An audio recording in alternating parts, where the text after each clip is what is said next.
السلام علیکم ورحمۃ اللہ وبرکاتہ ان الحمد للہ نحمده ونستعینه ونستغفره ونعوذ باللہ من شرور انفسنا ومن سیئات اعمالنا من يهده الله فلا مضل له ومن يضلل فلا هادي له واشهد ان لا اله الا الله وحده لا شريك له وأشهد أن محمدا عبده ورسوله يا أيها الذين آمنوا اتقوا الله حق تقاته ولا تموتن إلا وأنتم مسلمون يا أيها الناس اتقوا ربكم الذي خلقكم من نفس واحدة وخلق منها زوجها وبث منهما رجالا كثيرا ونساء واتقوا الله الذي تساءلون به والأرحام إن الله كان عليكم رقيبا يا أيها الذين آمنوا اتقوا الله وقولوا قولا سديدا يصلح لكم أعمالكم ويغفر لكم ذنوبكم ومن يطع الله ورسوله فقد فاز فوزا عظيما أما بعد فإن خير الحديث كتاب الله وخير الهدي هدي محمد صلى الله عليه وسلم وشر الأمور محدثاتها وكل محدثة بدعة وكل بدعة ضلالة وكل ضلالة في النار الوافی بما فی الصحیحین، یہ وہ کتاب ہے جو صحیح بخاری اور صحیح مسلم کی تمام احادیث پہ مشتمل ہے، لیکن اس میں احادیث کا تکرار نہیں ہے۔ اس کتاب کو کتاب کے مؤلف نے 10 مقاصد میں تقسیم کیا۔ پہلا مقصد عقیدہ سے تعلق رکھتا ہے اور دوسرا مقصد علم سے تعلق رکھتا ہے۔ وہ مقصد جو علم سے تعلق رکھتا ہے اس میں 4 کتب ہیں۔ ان کتب میں سے تیسری کتاب کتاب التفسیر ہے، اور یہی وہ کتاب ہے جس کا آج کل ہم مطالعہ کر رہے ہیں۔ اس کتاب میں ہم سورہ نور تک کی احادیث پڑھ چکے ہیں، اور آج آغاز کریں گے سورہ فرقان سے۔ تو سورۃ الفرقان، قولہ تعالی الذین یحشرون علی وجوہہم الی جہنم، یہ باب اللہ رب العزت کے اس فرمان کے بارے میں ہے جس میں اللہ تعالیٰ فرماتے ہیں کہ وہ لوگ جنہیں اکٹھا کیا جائے گا ان کے چہروں کے بل اکٹھا کیا جائے گا جہنم کی طرف، یعنی کہ انہیں جہنم کی طرف لے جایا جائے گا، اکٹھا کر کے لے جایا جائے گا ان کے چہروں کے بل۔ پاؤں پہ نہیں چل رہے ہوں گے بلکہ چہروں کے بل چل رہے ہوں گے۔ اتنی ہی آیت کتاب کے مؤلف لے کر آئے ہیں۔ اس کے بعد آیت کا حصہ کچھ یوں ہے، اولئک شر مکانا واضل سبیلا، کہ یہی لوگ ٹھکانے کے لحاظ سے بدترین ہیں اور راستے کے لحاظ سے بھی یہ گمراہ ہیں۔ تو ٹھکانہ کیا ہے؟ جہنم، یعنی کہ ان سے برا ٹھکانہ کسی اور کا نہیں ہوگا کہ جن کو چہرے کے بل جہنم کی طرف لے جایا جا رہا ہے اور جہنم میں پھینکا جا رہا ہے، اور راستے کے لحاظ سے ان سے بڑھ کر گمراہ کوئی نہیں ہے، کیونکہ یہ وہ لوگ تھے جنہوں نے کفر و شرک کے راستے کو اپنایا۔ حدیث نمبر 235 قاف، اس کو روایت کرنے پہ اتفاق ہے امام بخاری کا اور امام مسلم کا۔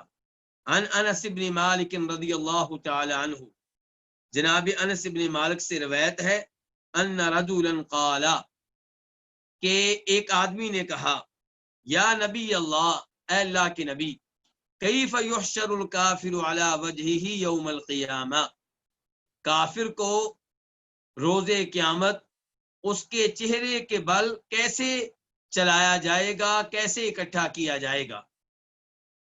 ان کے چہرے کے بل اسے چلایا جائے گا، یہ کیسے ممکن ہے؟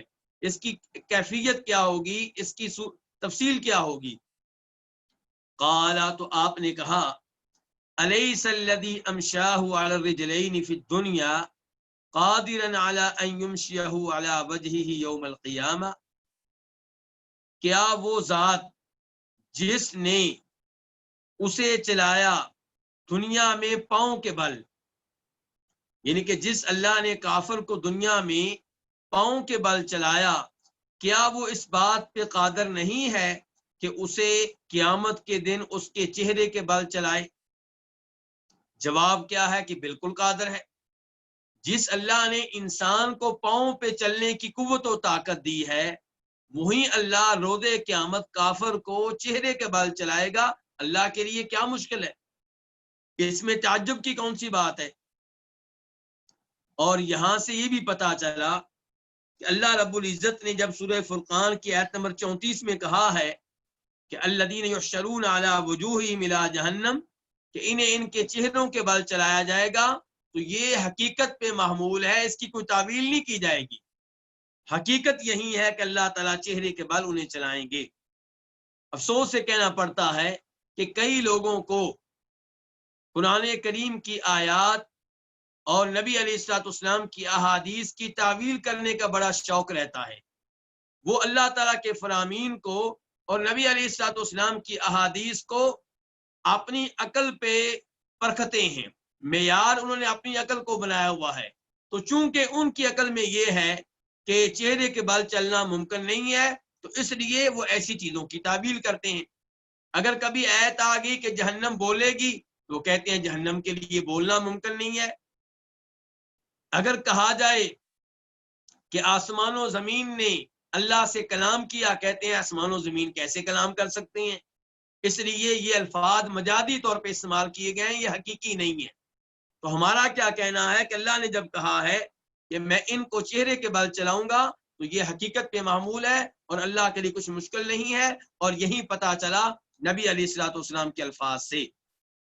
آپ کیا کہہ رہے ہیں؟ الیس الذی، تو الذی لیس کا اسم ہوا اور خبر کیا؟ قادرن، کہ کیا وہ ذات جس نے اس کافر کو دنیا میں پاؤں کے بل چلایا، وہ اس بات پہ قادر نہیں ہے کہ اسے قیامت کے دن اس کے چہرے کے بل چلائے؟ یعنی کہ یقینی طور پہ قادر ہے اور اللہ کے لیے کچھ مشکل نہیں ہے۔ قال قتادہ، قتادہ کہتے ہیں، قتادہ کہاں سے آ گیا؟ پہلے تو کوئی نام نہیں تھا ان کا روایت میں۔ تو آپ دیکھیں روایت کے راوی کون ہیں؟ انس ابن مالک۔ تو یہ انس ابن مالک کے شاگرد ہیں۔ قتادہ وہ ہیں جنہوں نے انس ابن مالک سے یہ حدیث سنی ہے۔ تو قتادہ کہتے ہیں بلا، کیوں نہیں، وعزت ربنا، ہمارے رب کی عزت کی قسم، ہمارا رب اس بات پہ قادر ہے۔ یعنی کہ اللہ کے رسول نے کہا تھا کیا قادر نہیں ہے؟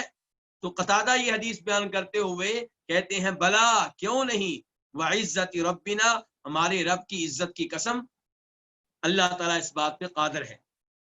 واو قسم کا معنی ادا کرنے کے لیے ہے، اور یہاں پہ قتادہ نے قسم کس کی اٹھائی ہے؟ اپنے رب کی عزت کی، اور عزت کیا ہے؟ اللہ کی صفات میں سے ایک صفت ہے۔ تو قسم کس کی اٹھائیں؟ جب بھی اٹھائیں اللہ کی اٹھائیں، یا اللہ کی صفات میں سے ایک صفت کی قسم اٹھائیں۔ غیر اللہ کی قسم اٹھانا جائز نہیں ہے، اور اللہ کی صفات غیر اللہ نہیں ہے۔ نبی علیہ الصلوۃ والسلام غیر اللہ ہیں، حالانکہ آپ اللہ کے بڑے پیارے ہیں، تمام انسانوں میں سب سے افضل ہیں، لیکن آپ اللہ نہیں ہیں، نہ اللہ کی صفت ہیں، بلکہ اللہ کی مخلوق ہیں۔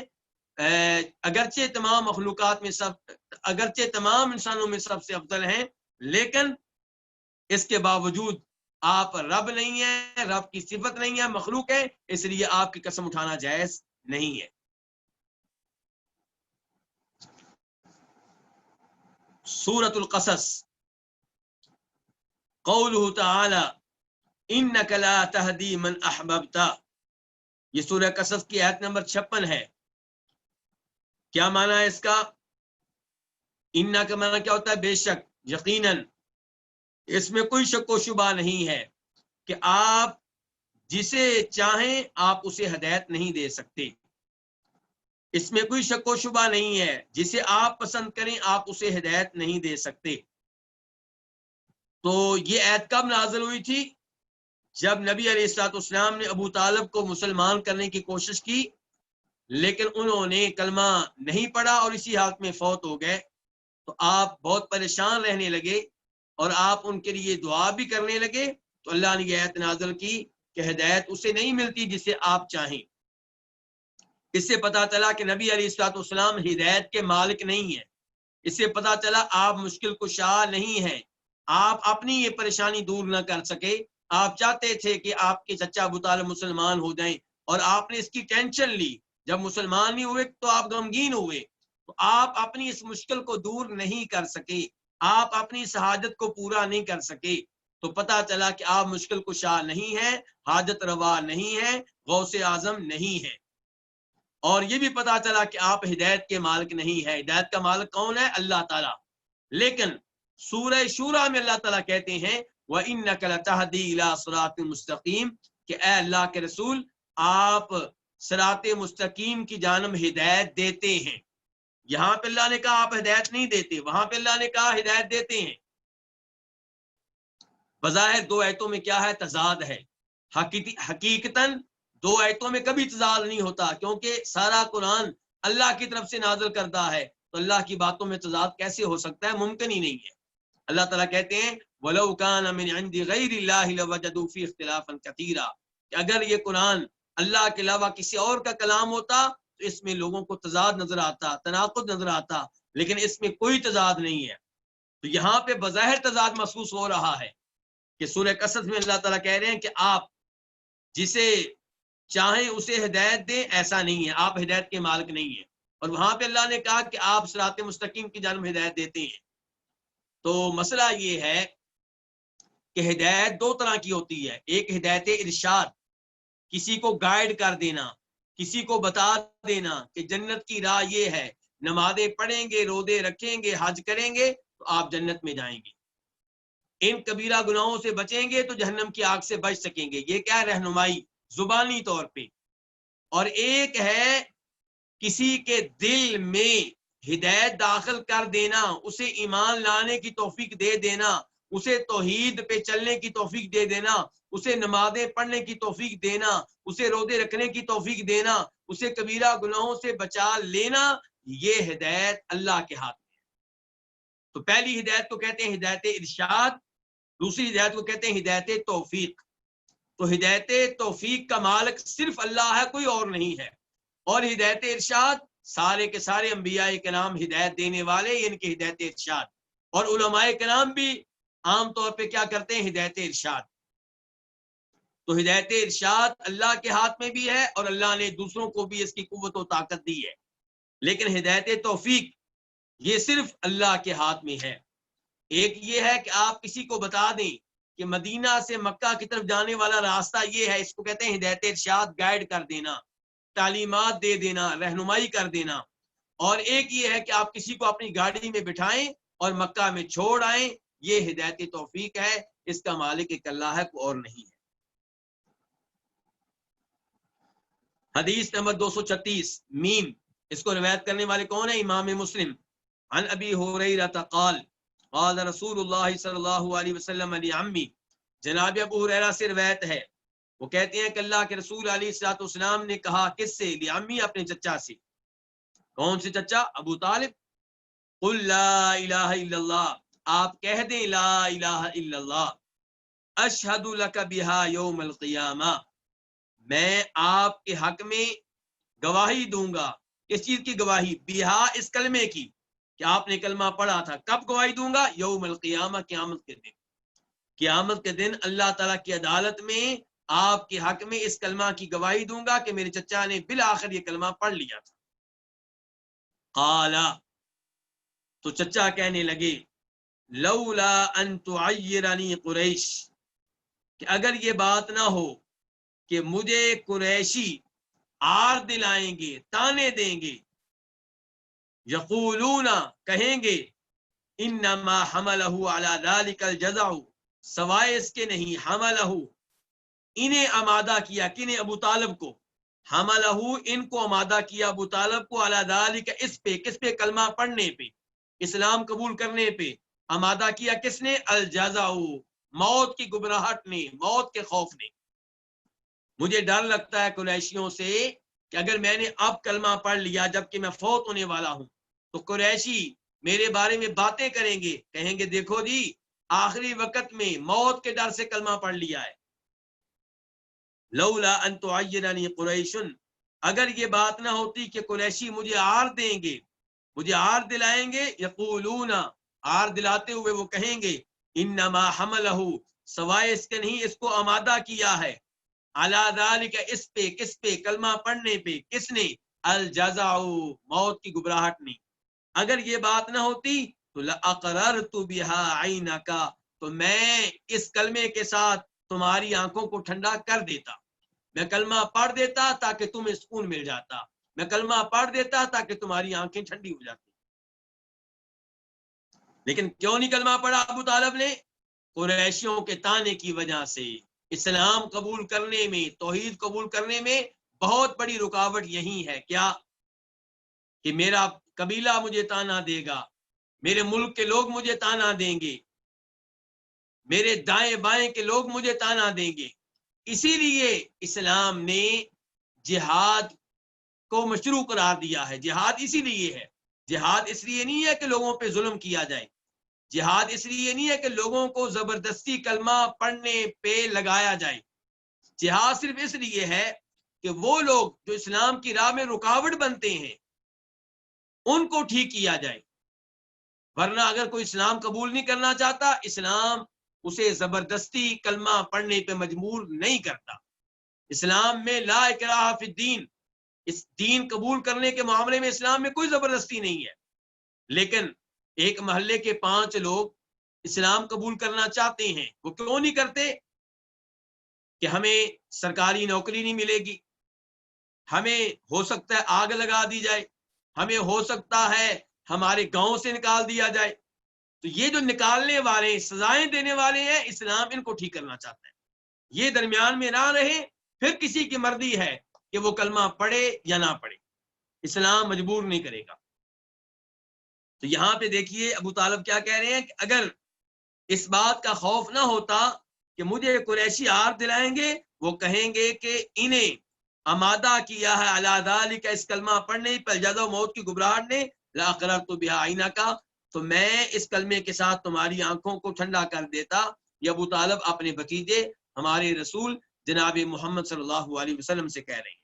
فانزل اللہ، تو اللہ تعالیٰ نے یہ آیت نازل کی۔ جب یہ سب کچھ ہوا تو تب اللہ تعالیٰ نے یہ آیت نازل کی، انک لا تہدی من احببت، کہ اس میں کوئی شک و شبہ نہیں ہے، آپ ہدایت نہیں دے سکتے من احببت، جس کو آپ پسند کریں، ولکن اللہ یہدی من یشاء، لیکن اللہ تعالیٰ ہدایت دیتا ہے من یشاء، جس کو وہ چاہتا ہے۔ تو اللہ نے یہاں اس آیت میں بتا دیا کہ ہدایت کا مالک میں ہوں، آپ ہدایت کے مالک نہیں ہیں۔ اب آپ غور کیجئے، پاک و ہند میں کتنے ایسے لوگ ہیں جنہوں نے یہ عقیدہ بنایا ہوا ہے کہ اللہ اپنے محبوب کی موڑتا ہی نہیں ہے۔ جو نبی علیہ السلام کہہ دیں اللہ ماننے پہ نعوذ باللہ مجبور ہو جاتا ہے، نہیں، اللہ مجبور نہیں ہے۔ اللہ روز قیامت شفاعت مانیں گے انبیاء کرام علیہ السلام کی، اس لیے نہیں کہ اللہ کو ان کا کوئی ڈر ہے، ان کا کوئی خوف ہے، اور نہ ہی اس لیے کہ اللہ ان کی محبت کے ہاتھوں مجبور ہیں، ناراضگی کا خطرہ ہے، نہیں نہیں نہیں۔ اللہ تعالیٰ جب شفاعت قبول کریں گے ان کے حق میں کریں گے جن کے حق میں اللہ چاہیں گے کہ انہیں جہنم سے نکالا جائے، انہیں جہنم میں جانے سے بچا لیا جائے، انہیں جنت میں بھیجا جائے، ان کے حق میں شفاعت قبول کریں گے، اور انبیاء کرام کو شفاعت کا موقع دے کے اللہ تعالیٰ انبیاء کو عزت دیں گے، اعزاز دیں گے، سعادت دیں گے۔ ایسا نہیں ہے کہ اللہ مجبور ہوں گے۔ وفی روایت، اور ایک روایت میں ہے فابا، تو اس نے انکار کر دیا، کس نے؟ ابو طالب نے، کہ کس چیز سے؟ کلمہ پڑھنے سے۔ فانزل اللہ الآیہ، تو تب اللہ تعالیٰ نے یہ آیت نازل کی۔ اب ہم آتے ہیں سورہ یاسین کی طرف۔ قولہ تعالی، اللہ تعالیٰ فرماتے ہیں والشمس تجری لمستقر لها، اور سورج، یہ آیت نمبر 38 ہے، اور سورج تجری چل رہا ہے لمستقر لها، اپنے ٹھکانے کی طرف، سورج چل رہا ہے اپنے ٹھکانے کی طرف۔ حدیث نمبر 237 قاف، اس حدیث کے روایت کرنے پہ بھی اتفاق ہے، کس کا؟ امام بخاری کا اور امام مسلم کا۔ عن ابی ذر رضی اللہ عنہ، روایت ہے کس سے؟ ابو ذر غفاری رضی اللہ تعالیٰ عنہ سے، قال، وہ کہتے ہیں قال النبی، نبی صلی اللہ علیہ وسلم نے کہا، کس سے؟ ابی ذر، ابو ذر سے، کب؟ حین غربت الشمس، جب سورج غروب ہوا، یعنی کہ ایک دفعہ نبی علیہ السلام ابو ذر ایک ساتھ تھے اور سورج غروب ہوا، تب آپ نے ابو ذر سے کہا، کیا کہا؟ تدری، ابو ذر جانتے ہو؟ این تذهب، کہاں یہ جاتا ہے؟ یہ کون؟ یہ سورج، ان کے سورج ابھی غروب ہو کے کہاں جا رہا ہے جانتے ہو؟ قلت، میں نے کہا، کون کہہ رہے؟ میں نے کہا ابو ذر غفاری، اللہ و رسول عالم، اللہ اور اللہ کے رسول بہتر جانتے ہیں۔ قال، تو آپ صلی اللہ علیہ وسلم نے فرمایا فإنها تذهب، بے شک یہ جاتا ہے، یہ کون؟ یہ سورج، حتی تسجد، یہاں تک یہ سجدہ کرتا ہے، تحت العرش، عرش کے نیچے۔ سورج شمس کا لفظ چونکہ عربی میں مؤنث ہے، اس لیے الفاظ یہاں پہ مؤنث استعمال ہو رہے ہیں کہ یہ سورج جاتا ہے یہاں تک کہ عرش کے نیچے سجدہ کرتا ہے۔ فتستأذن، تو یہ اجازت مانگتا ہے، فیؤذن لها، تو اس کو اجازت دی جاتی ہے۔ اجازت مانگتا ہے کس چیز کی؟ دوبارہ طلوع ہونے کی، تو اس کو اجازت دی جاتی ہے، تو پھر یہ طلوع ہوتا ہے۔ وَيُوشِكُ أَن تَسْجُدْ فَلَا يُقْبَلْ مِنْهَا، قریب ہے وہ وقت کہ یہ سجدہ کرے، کون؟ سورج، فلا يقبل منها، تو اس کی طرف سے اسے قبول نہ کیا جائے، یعنی کہ وہ وقت قریب ہے جب سورج سجدہ کرے گا تو سجدہ اللہ کے ہاں قبول نہیں ہوگا۔ وتستأذن، اور قریب ہے وہ وقت کہ جب یہ اجازت مانگے گا کس کی؟ طلوع ہونے کی۔ فلا يؤذن لها، تو اس کو اجازت نہیں دی جائے گی۔ یقال لها، اس سے کہا جائے گا، کس سے؟ سورج سے، ارجعی، سے آئے ہو۔ کہاں سے آتا ہے سورج؟ مغرب سے، ہے آئے ہو، غروب ہو کر آتا ہے نا، تو اجازت مانگتا ہے طلوع ہونے کی۔ تو اب ہے آئے، کیا اس دفعہ کیا کہا جائے گا؟ ارجعی، واپس جاؤ، کہاں؟ من حیث جئتی، جہاں سے آئے ہو۔ فتطلع من مغرب، مغربی ہے اپنے مغرب سے، یعنی کہ مشرق کی بجائے مغرب سے طلوع ہوگا۔ فذلک قوله تعالی، تو یہ ہے اللہ تعالیٰ کا فرمان کہ والشمس تجری لمستقر لها، کہ سورج چل رہا ہے اپنے ٹھکانے کی طرف۔ ذلک تقدیر العزیز العلیم، یہ اندازہ ہے اس ذات کا العزیز جو سب پہ غالب ہے، العلیم جو مکمل علم رکھنے والی ہے۔ یہ سورج کا ایک نظام کے تحت طلوع ہونا، غروب ہونا، اپنے مدار پہ چلنا، اور کبھی بھی کسی حادثے کا پیش نہ آنا، کائنات کا نظام برسوں سے، صدیوں سے چل رہا ہے اور اس میں کوئی مسئلہ پیدا نہیں ہوا۔ تو یہ کیوں ہے؟ کیونکہ یہ سب کچھ کس کا سسٹم ہے، کس کا نظام ہے؟ العزیز، اس رب کا جو ہر چیز پہ غالب ہے۔ وہاں سورج کوئی انکار نہیں کر سکتا، کوئی بہانہ نہیں کر سکتا، اس اللہ کے سورج کے راستے میں کوئی اور مخلوق آ کر رکاوٹ نہیں بن سکتی۔ العلیم جو مکمل علم رکھنے والا ہے۔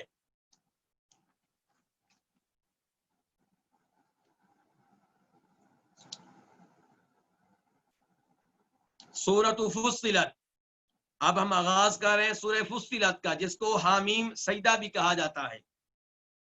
قولہ تعالی، اللہ تعالیٰ کا فرمان ہے، کیا ہے؟ وما کنتم تستترون ان یشہد علیکم سمعکم، یہ آیت نمبر کون سی ہے؟ 22۔ وما کنتم تستترون، اور تم اس بات سے چھپتے نہیں تھے، کس بات سے؟ کہ ان یشہد علیکم سمعکم، کہ تمہارے خلاف گواہی دیں گے کون؟ تمہارے اپنے کان۔ اللہ تعالیٰ اس آیت میں فرما رہے ہیں، اس آیت کا مفہوم یہ ہے کہ لوگوں سے چھپتے ہو، جب گناہ کرنا ہوتا ہے تو لوگوں کے سامنے نہیں کرتے ہو، چھپتے ہو، کسی کمرے میں داخل ہو کر اندھیرے میں گناہ کرتے ہو، کوشش ہوتی لوگوں کو پتہ نہ چلے، لیکن اپنے کانوں سے نہیں چھپتے، اپنی آنکھوں سے نہیں چھپتے، اور اپنے چمڑے سے بھی نہیں چھپتے ہو۔ کیوں؟ کیونکہ تمہارا آخرت پہ صحیح معنوں میں ایمان نہیں ہے، تمہارا یہ عقیدہ نہیں ہے کہ روز قیامت خود ہمارے اعضاء ہمارے خلاف گواہی دیں گے۔ یہ کان بتائیں گے کہ یہ گناہ کرتا رہا، یہ آنکھیں بتائیں گی کہ گناہ کرتا رہا، اور یہ جلد بتائے گی، یہ چمڑا بتائے گا کہ یہ گناہ کرتا رہا، یعنی کہ اعضاء ہمارے خلاف گواہی دیں گے۔ اگر آپ لوگوں سے چھپتے ہیں کہ لوگوں کو پتہ نہ چلے تو یہ اعضاء تو آپ کے خلاف گواہی دیں گے۔ اللہ رب العزت کی آیت کا مفہوم یہ ہوا کہ اگر تم اپنا عقیدہ یہ بنا لیتے کہ ہمارے اعضاء ہمارے خلاف گناہوں کی گواہی دیں گے، تو گناہ کرنے کی نوبت ہی نہ آتی. لیکن وما کنتم تستترون، تم اس بات سے نہیں چپتے تھے کہ تمہارے خلاف تمہارے کان گواہی دیں گے. حدیث نمبر 238.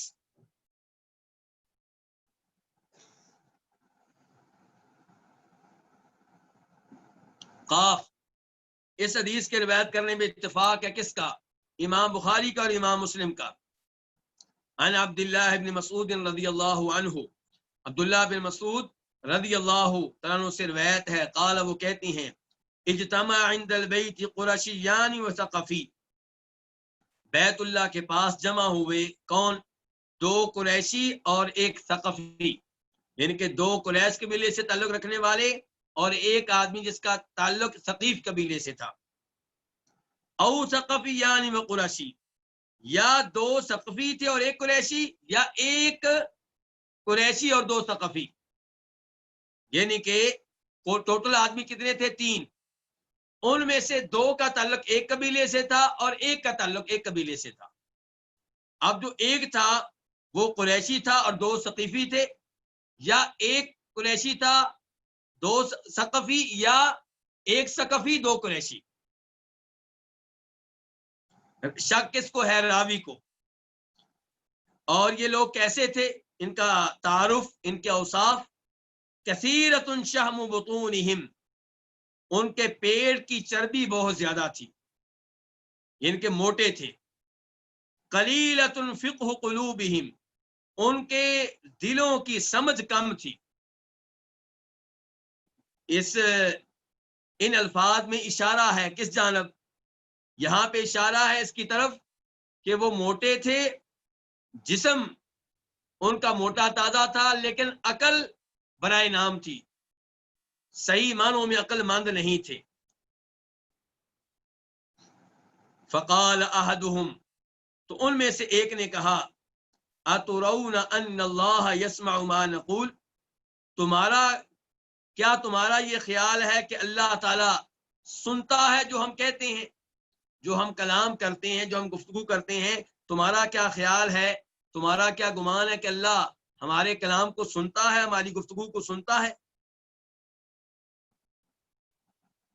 قال الاخر، دوسرے نے کہا، یسمع ان جہرنا ولا یسمع ان اخفینا، کہ وہ سنتا ہے ان جہرنا، اگر ہم بلند آواز سے گفتگو کریں، ولا یسمع، اور وہ نہیں سنتا ان اخفینا، اگر ہم پوشیدہ آواز سے، ہلکی آواز سے گفتگو کریں. وقال الاخر، ایک اور نے کہا، یہ کون سا ہو گیا؟ تیسرا. ان کان یسمع اذا جہرنا، اگر وہ سنتا ہے جب ہم اونچی آواز سے گفتگو کریں، فانه یسمع، تو وہ سنتا ہوگا اذا اخفینا، جب ہم آہستہ آواز سے گفتگو کریں. کتنے لوگ ہوگا؟ 3. ایک نے سوال اٹھایا کہ تم لوگوں کا کیا خیال ہے کہ کیا اللہ ہمارے کلام کو سنتا ہے؟ یعنی کہ انہیں اللہ کی صفت سم کے بارے میں شک و شبہ ہے کہ اللہ سنتا ہے کہ نہیں سنتا. تو پہلے آدمی نے کیا کہا کہ اگر ہم بلند آواز سے گفتگو کریں تو سنتا ہے، آہستہ آواز سے گفتگو کریں تو نہیں سنتا.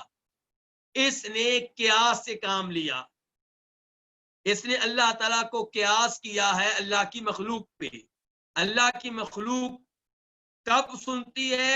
جب اونچی آواز سے بات کی جائے، اور اگر بالکل آہستہ آواز سے بات کی جائے تو اللہ کی مخلوق نہیں سنتی. تو اس آدمی نے اللہ کو قیاس کیا ہے اللہ کی مخلوق کے ساتھ، اللہ کو تشبیہ دیا اللہ کی مخلوق کے ساتھ، اور اس قیاس کو کہتے ہیں قیاس فاسد. اللہ تشبیہ دیا اللہ کی فاسد، یہ غلط قیاس ہے.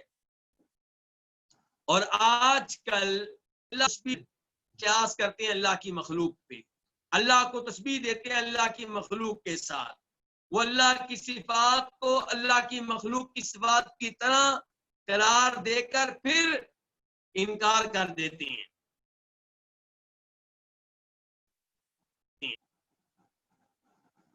یعنی کہ رحمت کو نہیں مانیں گے. کیوں؟ کہتے ہیں کہ رحمت کون کرتا ہے، رحم کون کرتا ہے؟ جس کے دل میں ہے یہ درست نہیں ہے. تو ان سے کوئی پوچھے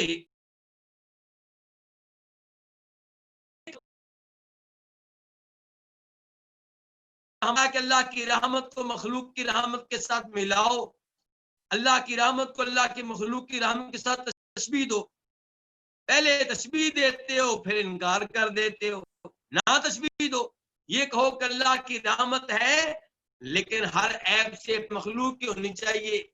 ہماری رحمت میں 100 عیب ہیں, 100 کمزوریاں ہیں, 100 نقص ہیں.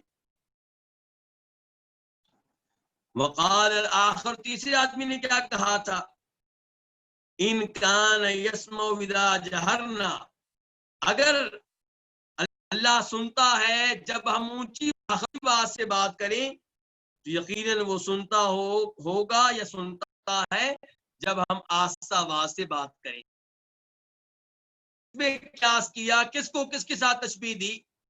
اس نے اللہ کے اونچی آواز سے کی گئی گفتگو کو سننے کو تشبیہ دی ہے. اس نے کیا کہا ہے؟ اس نے کہا ہے کو تشبیہ دی. اس نے کیا کہا ہے؟ اس نے سننے کو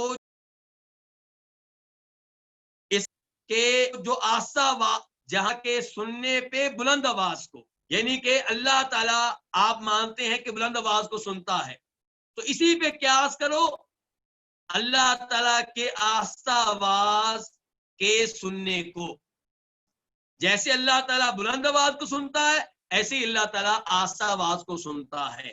تو یہ قیاس صحیح ہے, یہ قیاس درست ہے, کیونکہ اللہ کا سننا برابر ہے آہستہ. اللہ تعالیٰ کے آہستہ آواز کے سننے کو قیاس کیا ہے کس پہ؟ اللہ تعالیٰ کے اونچی آواز کے سننے پہ. فَأَنزَلَ اللَّهُ, تو تب اللہ تعالیٰ نے یہ آیت اتاری. کیا؟ جب ان تین لوگوں نے ایسی گفتگو کی تب اللہ نے یہ آیت اتاری. یعنی کہ اس کا مطلب یہ ہے کہ ایک سبب یہ کنتم تستترون, کہ تم اس بات سے چھپتے نہیں تھے کہ تمہارے خلاف گواہی دیں گے تمہارے کان. یعنی کہ تمہیں اس بات کا کوئی خوف نہیں تھا, کوئی ڈر نہیں تھا کہ تمہارے خلاف گواہی دیں گے تمہارے کان. ولا ابصارکم, اور نہ تمہیں اس بات کا خوف و خطرہ تھا کہ تمہارے خلاف گواہی دیں گی تمہاری آنکھیں. ولا جلودکم, اور نہ ہی تم اس بات سے پرہیز کرتے تھے اتنا چمڑے, تمہارا اپنا جسم, تمہاری اپنی جلد. الآیہ, ان کے پوری آیت اسی مناسبت سے نازل ہوئی ہے. تو اس آیت سے مجھے اور آپ کو سبق کیا ملا؟ اللہ کی وہ صفات مانے جو قرآن و حدیث میں آئی ہیں. یہ مانے کہ اللہ سنتا ہے, اور دوسرے نمبر پہ اللہ کی صفات کو مخلوق کی کیا, اللہ کی صفات کو مخلوق کی صفات کے ساتھ تشبیہ نہ دیں. اور یہ بھی سبق ملا کہ انسان کو گناہ کرتے ہوئے یہ سوچنا چاہیے کہ اگرچہ لوگ مجھے نہیں دیکھ رہے, میرا اپنا کان میرے خلاف گواہی دے گا, میری اپنی آنکھیں میرے خلاف گواہی دیں گی, میرے اپنے ہاتھ میرے خلاف گواہی دیں گے, میری اپنی شرمگاہ میرے خلاف گواہی دے گی. خان آیت کیا ہے؟ قوله تعالی فارتقب یوم تأتی السماء بدخان مبین.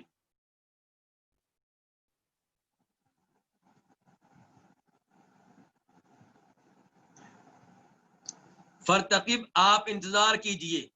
یہاں پہ نبی علیہ السلام کو تسلی دی جا رہی ہے. آپ لوگوں کے کفر سے مایوس ہوتے چلے جا رہے ہیں, لوگ ایمان نہیں لا رہے, تو آپ کچھ مایوس ہو رہے ہیں, تو اللہ نے آپ کو تسلی دی, مایوس نہیں ہونا. فرتقب, آپ انتظار کیجئے, یوم تأتی السماء بدخان مبین, اس دن کا, ان ایام کا جن ایام میں آسمان واضح دھوئیں کو لے کر آئے گا. آپ انتظار کیجئے اس دن کا, یعنی کہ اس وقت کا, ان ایام کا جن ایام میں آسمان وعدے دھوئیں کو لے کر آئے گا. مناسب ہوگا کہ وہ ایتیں بھی پڑھ دوں جو اس کے بعد ہے، پھر یہ آپ سمجھ سکیں گے اس روایت کو جو بعد میں آ رہی ہے. اس کے بعد ایت کیا ہے؟ یغش الناس، وہ دھواں لوگوں کو ڈھانک لے گا. ھذا عذاب علیم، یہ کیا ہوگا؟ یہ دردناک عذاب ہوگا. ربنا اکشف عنا العذاب، تب لوگ کیا کہیں گے؟ اے ہمارے رب، ہم سے عذاب کو دور کر دے، ہٹا دے. انا مؤمنون، ہم یقین دلاتے ہیں کہ ہم ایمان لے آئیں گے، کفر کی راہ اختیار نہیں کریں گے. اللہ تعالیٰ کہتے ہیں انا لهم الذکری وقد جاءهم رسول مبین، کہ ان لوگوں کو نصیحت کہاں ملے گی جب کہ ان کے پاس تو وعدے رسول آ چکا، انہوں نے سبق حاصل نہیں کیا. ثم تولوا عنہ وقالوا معلم مجنون، کہ ان لوگوں نے اعراض کیا اور نبی علیہ الصلوۃ والسلام کو کیا کہا کہ یہ مجنون قسم کا ٹیچر ہے، یہ پاگل قسم کا مدرس ہے. اللہ تعالیٰ کہتے ہیں کہ جب ہم عذاب بھیجیں گے تو یہ دعائیں کریں گے کہ یا اللہ عذاب ہٹا لے، ہم ایمان لانے والے. اللہ نے کہا ان عذاب ہم ہٹا لیں گے، لیکن یہ عذاب ہٹنے سے کہاں نصیحت حاصل کرنے والے ہیں؟ ہم نے اس سے بڑی نشانی بھیجی تھی، ہمارا رسول. انہوں نے رسول سے اعراض کیا، اس کی دعوت کو قبول نہیں کیا، بلکہ انہیں مجنون قرار دیا، مینٹل قرار دیا. اللہ تعالیٰ کہتے ہیں انا کاشف العذاب، ہم عذاب کو ہٹا لیں گے. قلیلا، تھوڑی دیر کے لیے. انکم عائدون، تم دوبارہ کفر کی طرف جاؤ گے. اب آتے ہیں روایت کی طرف. سورہ دخان کی آیت نمبر 10 اور بعد والی آیات تھی. 239 نمبر یہ روایت ہے قاف. اس حدیث کے روایت کرنے پہ اتفاق ہے کس کا؟ امام بخاری کا اور امام مسلم کا. ان مسروق بن اجدع سے روایت ہے، یہ تابعی ہیں، مشہور و معروف تابعی ہیں. قال، وہ کہتے ہیں بینما رجل یحدث فی کندا، جب کہ ایک آدمی بیان کر رہا تھا کندا میں، یعنی کہ کندا قبیلے کا نام ہے، اس قبیلے میں ایک آدمی تبلیغ کر رہا تھا، بیان دے رہا تھا، حدیثیں بیان کر رہا تھا، گفتگو کر رہا تھا.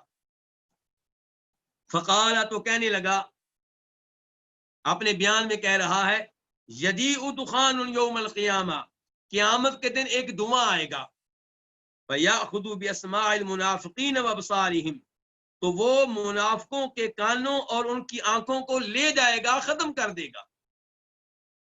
یأخذ المؤمن کہیئۃ الزکام، یہ دھواں مومنوں کو پکڑے گا زکام کی حالت کی طرح، یعنی کہ دھواں کافروں کی قوت سماعت کو اور قوت بینائی کو ختم کر دے گا، لیکن مومنوں پہ اتنا اثر ڈالے گا کہ یوں لگے گا جیسے زکام ہو گیا ہو. یأخذ المؤمن کہیئۃ الزکام، مومنوں کو پکڑے گا زکام کی طرح. جس قدر انسان زکام سے متاثر ہوتا ہے ایسے ہی اس دھویں سے متاثر ہوگا. ففزعنا، تو ہم گھبرا گئے. یہ کون کہہ رہے ہیں؟ مسروق کہتے ہیں اس آدمی کی باتیں سن کے ہم گھبرا گئے. فأتیت ابن مسعود، تو میں عبداللہ بن مسعود کے پاس آیا. کون کہہ رہے ہیں؟ مسروق. تو کہتے ہیں میں ان کے پاس آیا، یعنی کہ ان کو ساری بات بتائی. وکان متکئا، اور وہ ٹیک لگائے ہوئے تھے. فغضبا، تو وہ ناراض ہوئے، غصے میں آ گئے، یعنی کہ باتیں سن کے، اس آدمی کی باتیں سن کے غصے میں آ گئے. فجلسا، تو بیٹھ گئے، یعنی کہ سیدھے ہو کے بیٹھ گئے، پہلے ٹیک لگائے ہوئے تھے. فقال، اور کہنے لگے، کون؟ عبداللہ بن مسعود، من علم فلیقل، جسے بات معلوم ہو فلیقل، تو وہ بات کہے، وہ بات کرے. جس کے پاس علم ہو وہ علم دے، وہ بات کرے، وہ گفتگو کرے. ومن لم یعلم، اور جس کے پاس کسی چیز کا علم نہ ہو فلیقل، اسے یہ کہہ دینا چاہیے کہ اللہ اعلم، اللہ بہتر جانتے ہیں. یعنی کہ عبداللہ بن مسعود ناراض ہوئے اس کی ان معلومات پہ کہ دھویں کو قیامت کے ساتھ جوڑ رہا ہے.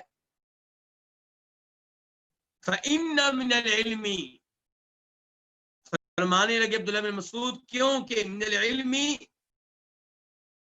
ما لا تعلم لا عالم، کہ آپ اس چیز کے بارے میں کہہ دیں جسے آپ نہیں جانتے، اس کے بارے میں آپ کہہ دیں کہ لا عالم، میں نہیں جانتا۔ عبداللہ بن مسعود کہتے ہیں جس چیز کا آپ کو علم نہ ہو اس بارے میں غلط گفتگو کرنے کی بجائے آپ کہہ دیں کہ یہ چیز مجھے معلوم نہیں ہے، یہ بھی علم ہے۔ یہ علم کیسے؟ میرے پاس اس بارے میں معلومات نہیں ہے، آپ سمجھتے ہیں کہ اس معاملے میں جاہل ہوں، یہ بھی ایک علم ہے۔ فَإِنَّ اللَّهَ قَالَ لِنَبِيِّهِ صلی اللہ علیہ وسلم، کیونکہ اللہ نے اپنے نبی صلی اللہ علیہ وسلم سے کہا ہے، قُلْ مَا أَسْأَلُكُمْ عَلَيْهِ مِنْ أَجْرٍ وَمَا أَنَا مِنَ کی اجرت کا سوال نہیں کرتا، میں تبلیغ کر رہا ہوں، دعوت دے رہا ہوں، اور اس پہ کوئی تنخواہ نہیں مانگتا، کوئی مزدوری نہیں مانگتا، کوئی اجرت نہیں مانگتا۔ وما انا من المتکلفین، اور میں تکلف کرنے والوں میں سے، میں اگر وہ باتیں بیان کروں جو میرے اوپر اللہ کی طرف کرنے والوں میں سے نہیں ہوں، میں حقیقت کہہ رہا ہوں کہ یہ کلام جو میں پڑھتا ہوں اللہ کی طرف سے۔ تو یہاں پہ آپ نے دو باتیں کہی ہیں، ایک یہ کہ میں دعوت و تبلیغ پہ تم سے کوئی سوال نہیں کرتا کسی مال کا اور کسی فائدے کا، وما انا من المتکلفین، دوسرے نمبر پہ میں تکلف کرنے والوں میں سے نہیں ہوں، کہ اللہ کے رسول نے کہا میں تکلف کرنے والوں میں سے نہیں ہوں کہ میں اللہ کے ذمہ وہ بات لگاؤں جو اللہ نے نہیں کہی۔ پھر عبداللہ بن مسعود نے حقیقت بیان کی دھوئیں کی، کہتے ہیں وَإِنَّ قُرَيْشًا أَبْطَأُوا عَنِ الْإِسْلَامِ، بے شک قریشی اسلام قبول کرنے میں لیٹ ہو گئے، اسلام قبول کرنے سے پیچھے رہے۔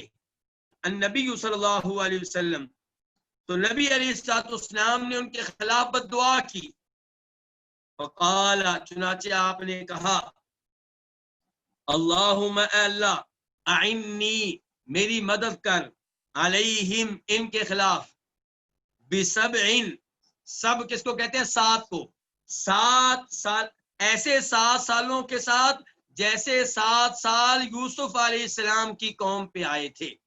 اللہ تعالیٰ فرماتے ہیں قرآن حکیم میں، ثم یأتی من بعد ذلك 7 شداد یأکلن ما قدمتم لہن الا قلیلا مما تحسنون، کہ یوسف علیہ السلام نے اپنی قوم کو بتایا، بادشاہ کو بتایا، اس کے خواب کی تعبیر ذکر کرتے ہوئے، اس موقع پہ جب کہ بادشاہ کو اس کے خواب کی تعبیر بتائی، یوسف علیہ السلام نے یہ کہا کہ پھر 7 سال آئیں گے، بڑے سخت 7 سال ہوں گے، کہسالی والے، یہ 7 سال وہ سارا غلہ کھا جائیں گے جو آپ لوگوں نے پہلے سٹور کیا ہوگا، ذخیرہ کیا ہوگا، شدید کہسالی کے 7 سال ہوں گے۔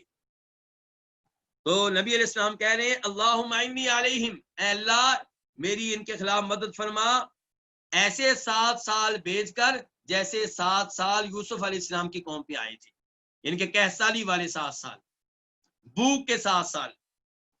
فاخذتہم سنہ، چنانچہ ان لوگوں کو قحط سالی نے اپنی لپیٹ میں لے لیا، ان کو قحط سالی نے پکڑ لیا، حتی ہلکوا فیہا، یہاں تک کہ وہ اس قحط سالی میں، ان سالوں میں ہلاک ہوئے، ہلاک ہونے لگے۔ وَأَكَلُوا الْمَيْتَ، اور انہوں نے مردار کھایا، یعنی کہ غذائیں ختم ہو رہی ہیں، غلہ ختم ہو رہا ہے، یہاں تک کہ صورتحال یہ ہو گئی کہ انہوں نے مردار کھایا، والعظام، اور ہڈیاں کھائیں۔ وَيَرَى الرَّجُلُ مَا بَيْنَ السَّمَاءِ وَالْأَرْضِ كَهَيْئَةِ الدُّخَانِ، اور آدمی دیکھتا، دیکھنے والا آدمی دیکھتا آسمان و زمین کے مابین کو، کہیعت الدخان، دھوئیں کی کیفیت کی طرح، یعنی کہ کمزوری اتنی ہو گئی، نگاہ بھوک کی وجہ سے اتنی کمزور ہو گئی، اوپر دیکھتا تو یوں لگتا جیسے آسمان و زمین کے مابین دھواں ہی دھواں۔ فجاءہ ابو سفیان، چنانچہ آپ کے پاس آئے، کون آئے؟ ابو سفیان. فقال، تو ابو سفیان نے کہا، اس وقت کافر تھے، بعد میں مسلمان ہوئے، عظیم صحابی ہیں، حضرت امیر معاویہ کے والد ہیں، امیر معاویہ بھی عظیم صحابی، ابو سفیان بھی عظیم صحابی. اگرچہ ان کا مقام و مرتبہ وہ نہیں ہے جو خلفائے راشدین کا ہے، جو جناب علی کا ہے، جو جناب عثمان کا ہے، لیکن ہر صحابی ہمارے لیے عظیم ہے، اگرچہ آپس میں ان کا فرق ہے. تو ابو سفیان آپ کے پاس آئے، فقالت، انہوں نے کہا، یا محمد، اے محمد، جئت تأمرنا بصلۃ الرحم، آپ آئے ہیں اور ہمیں صلہ رحمی کا حکم دیتے ہیں. آپ آئے ہیں اس حال میں کہ آپ صلہ رحمی کا حکم دیتے ہیں، یعنی کہ آپ کہتے ہیں کہ میں نبی ہوں، تمہاری طرح نبی بن کر آیا ہوں، اور آپ کی تبلیغ کیا ہے کہ جئت تأمرنا بصلۃ الرحم، آپ ہمارے پاس آئے ہیں، آپ صلہ رحمی کا حکم دیتے ہیں. وَإِنَّ قَوْمَكَ قَدْ هَلَكُوا، اور بے شک آپ کی قوم، یعنی کہ آپ کے رشتہ دار، قد ہلاکو، تحقیق ہلاک ہو چکے، یقیناً ہلاک ہو چکے. فدعوا اللہ، تو آپ اللہ سے دعا کریں، یعنی کہ ان کے لیے دعا کریں.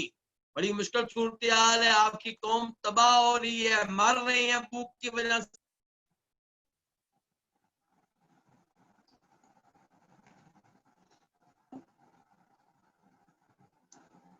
کس لیے آیا ہے؟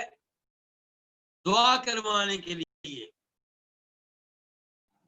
دعا کس سے؟ اللہ سے. ابو سفیان کیا کہہ رہا؟ فدعوا اللہ، آپ اللہ سے دعا کریں ہمارے لیے، اپنی قوم کے لیے، اپنے رشتہ داروں کے لیے. تو ابو سفیان نے وسیلہ اختیار کیا، کس کا؟ کروائی ہے، آپ سے دعا کی اپیل کی ہے، آپ کی دعا کو وسیلہ بنایا، آپ کی ذات کو نہیں. اگر آپ کی ذات کو وسیلہ بنایا ہوتا تو سارے قریشی مکہ میں ہی باہر نکلتے اور اللہ تعالیٰ سے کہتے، آپ کو آپ کے نبی کا صدقہ، آپ کے نبی کے طفیل ہم دعا کرتے ہیں کہ ہم کیسالی کو دور کر دے. لیکن نہیں، ابو سفیان آپ کے پاس آئے ہیں، کیوں؟ دعا کروانے کے لیے، کیونکہ مکہ میں بیٹھ کے آپ سے دعا کروانا ممکن نہیں ہے، فون نہیں تھے، موبائل نہیں تھے. اور اسی کے مطابق وہ حدیث ہے جس کو لوگ صحیح معنوں میں سمجھ نہیں سکے. کون سی حدیث؟ وہ اندھے صحابی والی حدیث، جس میں وہ آ کے اللہ کے رسول سے کہتے ہیں ہمارے لیے دعا کریں. تو آپ کہتے ہیں کہ تم وضو کرو، نماز پڑھو، اللہ کی جانب متوجہ ہو جاؤ اور اللہ سے یہ الفاظ کہو. تو وہ بھی در اپنی دعا کے ساتھ ساتھ اس ربینہ صحابی کو یہ تعلیمات دیں کہ تم خود بھی وضو کرو، نیک عمل کو وسیلہ بناؤ، نماز پڑھو، نیک عمل کو وسیلہ بناؤ، پھر اللہ سے دعا کرو، دعا کو وسیلہ بناؤ. اور دعا میں یہ بھی کہو کہ اللہ محمد کی دعا کو، صلی اللہ علیہ وسلم، محمد کی شفاعت کو تمہارے حق میں قبول فرمائے. تو یہ بھی دعا کا وسیلہ تھا، اور ابو سفیان آئے ہیں تو یہ بھی دعا کا وسیلہ ہے. فقارا، تو نبی علیہ الصلوۃ والسلام نے یہ تلاوت کی. جب ابو سفیان یہ الفاظ کہے تو آپ نے ان دنوں میں پھر یہ تلاوت کی، فارتقب یوم تأتی السماء بدخان مبین، کہ آپ انتظار کیجیے اس دن کا جس دن آسمان واضح طور پہ دھواں لے کر آئے گا. یغشی الناس، یہ دھواں لوگوں کو ڈھانک لے گا. ھذا عذاب علیم، یہ دردناک عذاب ہوگا. لوگ کہیں گے اے ہمارے رب ہم سے عذاب کو ہٹا لے، ہم ایمان لانے والے ہیں. تو یہ ساری آیتیں جو پہلے میں ذکر کر چکا ہوں، یہ اللہ کے رسول نے تلاوت کی اور یہاں تک پہنچے کہ عائدون، کہ تم لوگ دوبارہ کفر کی طرف واپس پلٹو گے. جب اللہ تعالیٰ عذاب کو ہٹا دیں گے تم دوبارہ کفر کی طرف واپس چلے جاؤ گے. تو اب یہ ساری باتیں کر کے عبداللہ بن مسعود کیا کہنا چاہتے ہیں کہ یہ جو آیتیں ہیں یہ قیامت کے بارے میں نہیں ہے، ان آیتوں میں تذکرہ قیامت کے دھویں کا نہیں ہے، بلکہ ان آیتوں میں تذکرہ اس دھویں کا ہے جس کو قریشیوں نے محسوس کیا جب کہہ سالی میں مبتلا ہوئے، آسمانوں کی طرف دیکھتے تھے تو یوں لگتا تھا کہ آسمان و زمین کے بیچ میں دھواں ہی دھواں. تو عبداللہ بن مسعود کہتے ہیں یہ ساری روایت بیان کرنے کے بعد کہ افیکشف عنہم عذاب الآخرۃ اذا جاء، کہ کیا ان سے دور کیا جائے کہ آخرت کا عذاب عبداللہ بن مسعود کہہ رہے ہیں کہ ان 5-6 آیتوں میں تو اللہ تعالیٰ کہہ رہے ہیں کہ اِنَّا کَاشِفُ الْعَذَابِ قَلِيلًا، ہم تھوڑی دیر کے لیے عذاب کو دور کر دیں گے، اِنَّکُمْ عَائِدُونَ، تم دوبارہ کفر کی طرف پلٹ جاؤ گے۔ تو عبداللہ بن مسعود کہتے ہیں کہ قیامت کے قریب جب دعا آئے گا تو کیا اس وقت عذاب کو دور کیا جائے؟ پھر لوگ اللہ کی طرف رجوع کریں گے، دعائیں کریں گے، اللہ دھوئیں کو ہٹا لیں گے، لیکن اللہ بتا رہے ہیں کہ دھواں ہٹنے کے بعد یہ لوگ پھر کفر کی راہ اختیار کریں گے۔ تو عبداللہ بن مسعود کہنا چاہتے ہیں کہ یہاں پہ مراد آخرت والا قیامت والا دھواں نہیں ہے، بلکہ یہ وہ دھواں جو قریشیوں پہ آ چکا۔ عبداللہ بن مسعود کہتے ہیں اس کے جن پہ دھواں آیا ہوگا، کیا ان لوگوں سے آخرت کا عذاب دور کر لیا جائے گا جب وہ آئے گا؟ یعنی کہ آخرت کا عذاب جب دھواں آئے گا تو وہ تو دور نہیں کیا جائے گا، وہ تو رہے گا۔ عبداللہ بن مسعود کہتے ہیں ثم عادوا الی کفرہم، پھر یہ لوگ واپس پلٹے، یہ قریشی الی کفرہم، اپنے کفر کی طرف۔ فذلک قولہ تعالی، یہی مطلب ہے اللہ کے اس فرمان کا کہ یوم نبطش البطشۃ الکبریٰ، کہ اس دن ہم پکڑیں گے بڑے انداز سے پکڑنا، بڑی طرح پکڑنا، ہماری پکڑ بڑی آئے گی، چھوٹی نہیں۔ عبداللہ مسعود کہتے ہیں یوم بدرین، تو یہ اللہ نے کب پکڑا؟ پھر بدر کے دن۔ بدر کے دن قریشیوں کو اللہ نے پھر پکڑ لیا، کیا کیا؟ 70 ان میں سے قتل ہوئے، 70 قیدی بنے۔ تو یہ ہے عبداللہ بن مسعود کا موقف، اور یہی موقف ہے بہت سے علماء کرام کا۔ لیکن ایک موقف ہے جس کو دیگر کئی علماء کرام نے اپنایا ہے، وہ کہتے ہیں کہ اس دھویں سے مراد وہی دھواں ہے جو قیامت سے پہلے آئے گا، جس دھویں کا تذکرہ کئی حدیث میں آیا ہے۔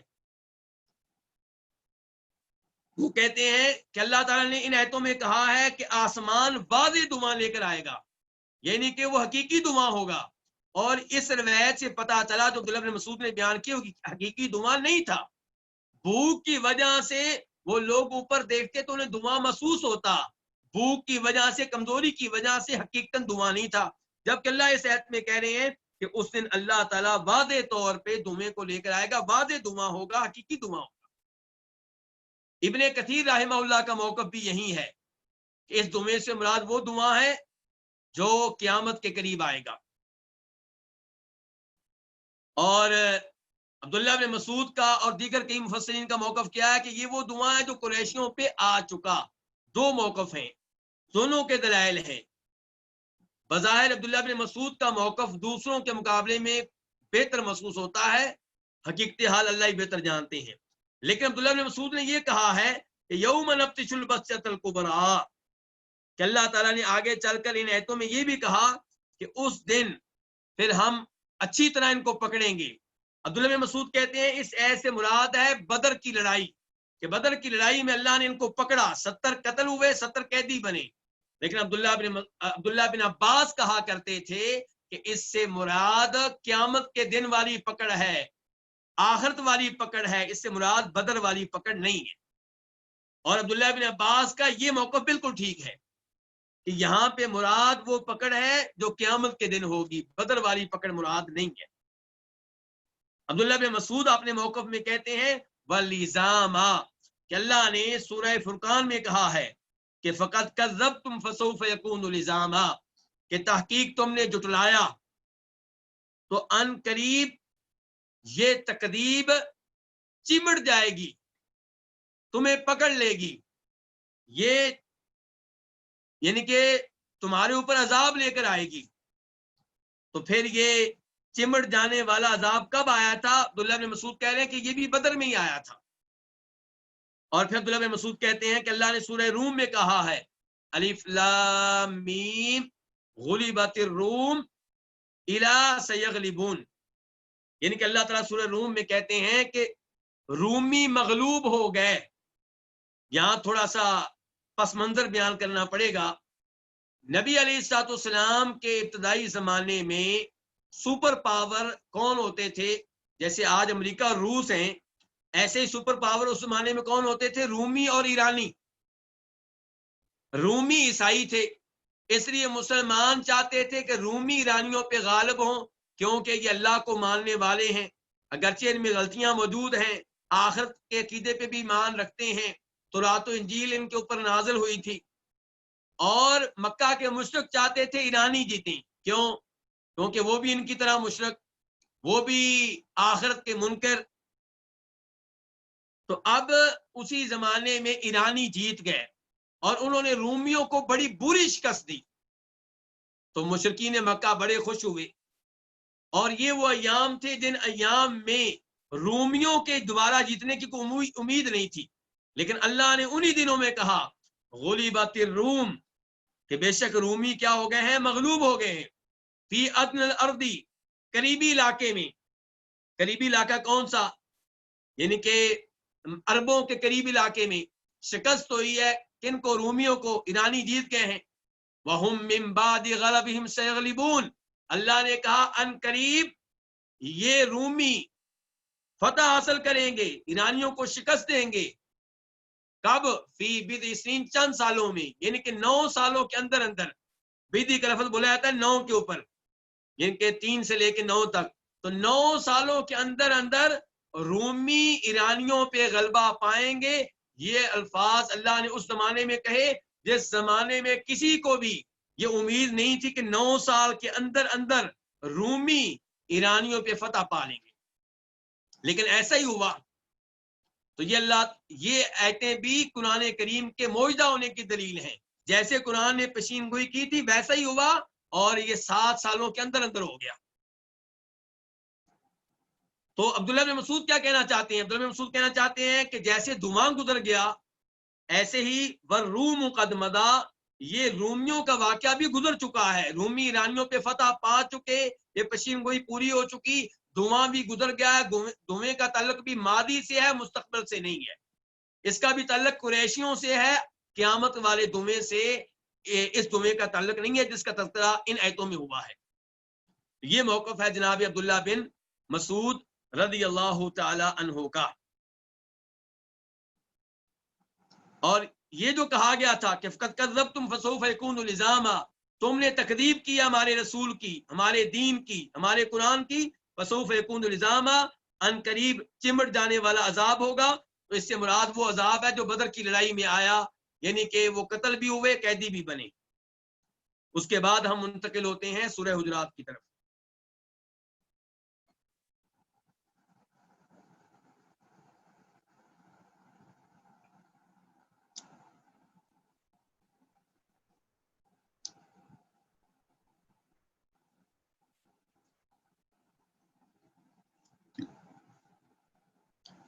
سورۃ الحجرات.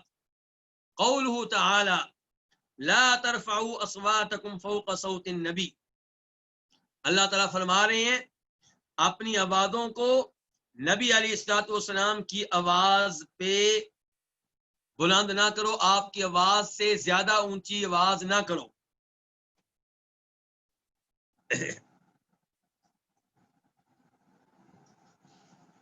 اس آیت میں اللہ رب العزت مسلمانوں کو آداب سکھا رہے ہیں، وہ آداب جن کا تعلق نبی علیہ الصلوۃ والسلام کی ذات سے ہے. اور اللہ تعالیٰ کہہ رہے ہیں اپنی آوازوں کو نبی کی آواز سے بلند نہ کرو. جب تک آپ بھی زندہ تھے، صحابہ کرام بھی زندہ تھے، تب تک اس کا مطلب یہی تھا کہ صحابہ کرام آپ کی مجلس میں بیٹھے ہوں تو آہستہ آواز سے گفتگو کریں. اور اب جب اللہ کے رسول جا چکے تو اس آیت کا اب مطلب کیا ہے؟ اب مفہوم کیا ہے؟ اب نبی علیہ السلام کی احادیث موجود ہیں، آپ کی احادیث آپ کی آواز ہے. تو ہم نے اپنی آواز، اپنی عقل، اپنی رائے، اپنے قیاس، اپنے فتوے، اپنے مسلک، اپنے پیر صاحب کو نبی علیہ السلام کی احادیث پہ فوقیت نہیں دینی.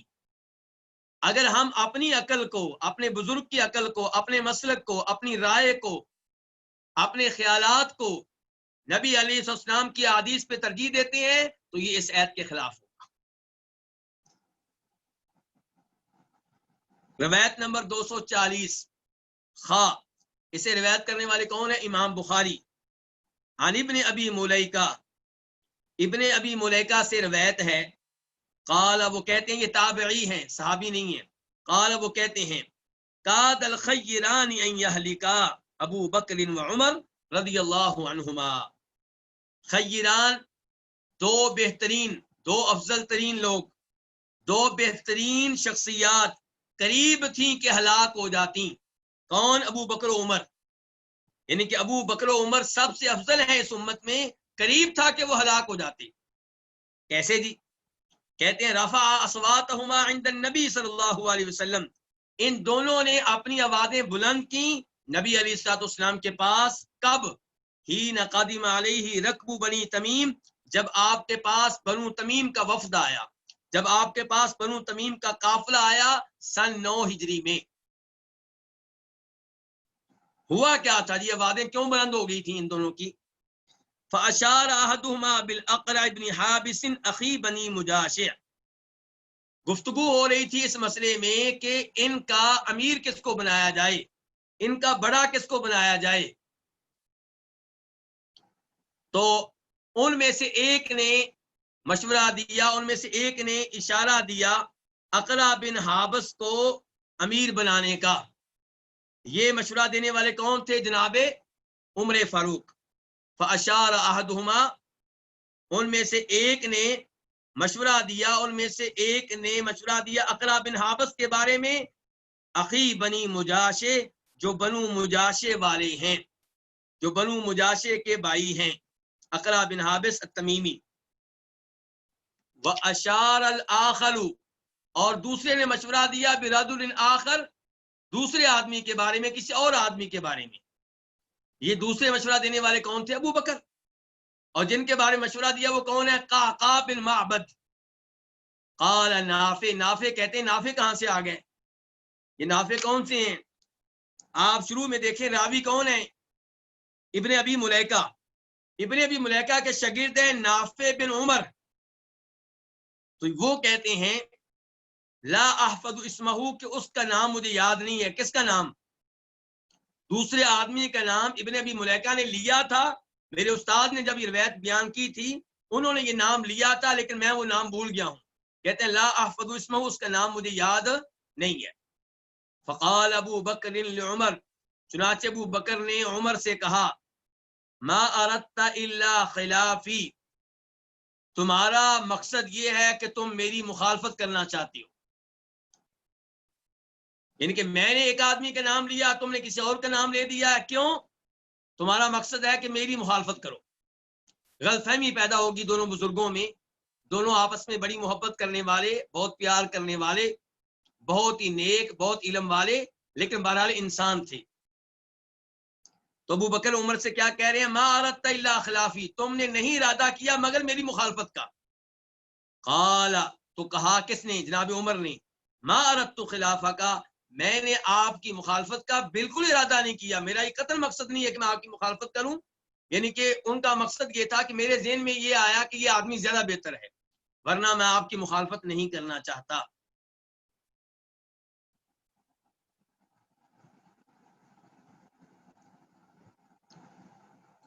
فارتفعت اصواتهما فی ذلک،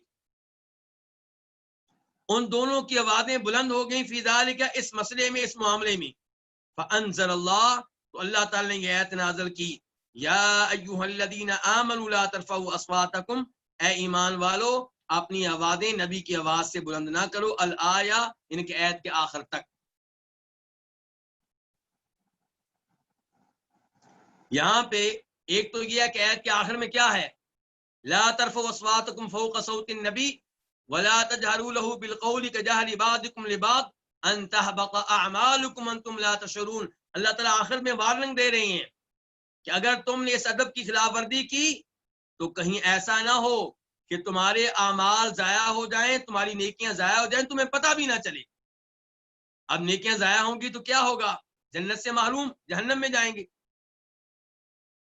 دوسرا یہاں پہ مسئلہ یہ ہے کہ میں نے کہا تھا راوی کون ہے؟ ابن ابی ملیکہ. اور وہ کون ہے؟ تابعی ہیں.